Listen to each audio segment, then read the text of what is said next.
Γεια σας παιδιά, καλώς ήρθατε σε ένα ακόμη βίντεο.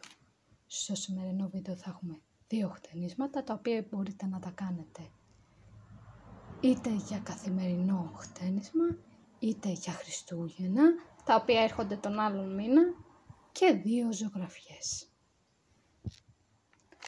Πριν ξεκινήσουμε αυτό το βίντεο θα ήθελα να ευχηθώ σε όλους καλό μήνα, καλή εβδομάδα, ελπίζω να είστε όλοι μου και όλες καλά και καλό Halloween για αυτούς που το γιόρταζαν 31 και για αυτούς που το γιορτάζουν ακόμη.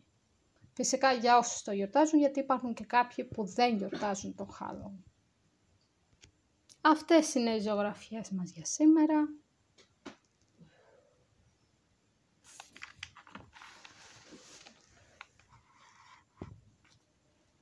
Οι πρώτες ζωγραφιές έχουν με θέμα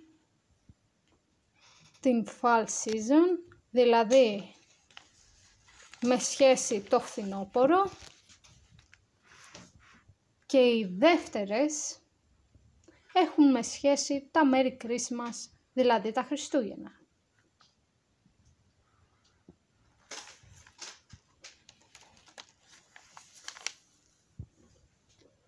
Και τώρα πάμε και στα δύο χτενισματάκια για σήμερα. Εδώ έχουμε την κουκλίτσα μας.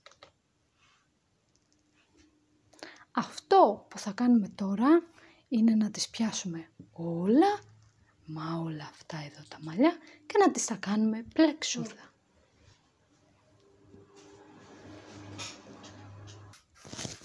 Αυτό είναι το πρώτο μας χτενισματάκι, έτοιμο και τελειωμένο.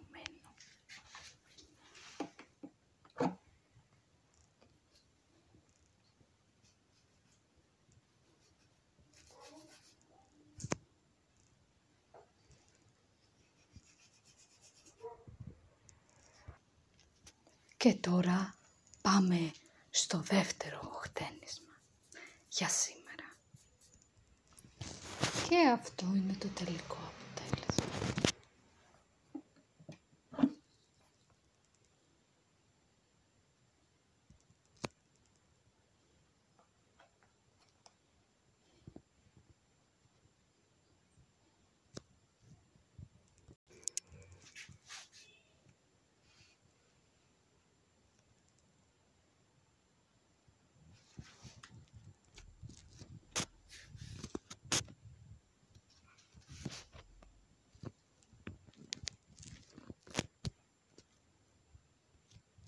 Και αυτό ήταν παιδιά το βίντεο για σήμερα.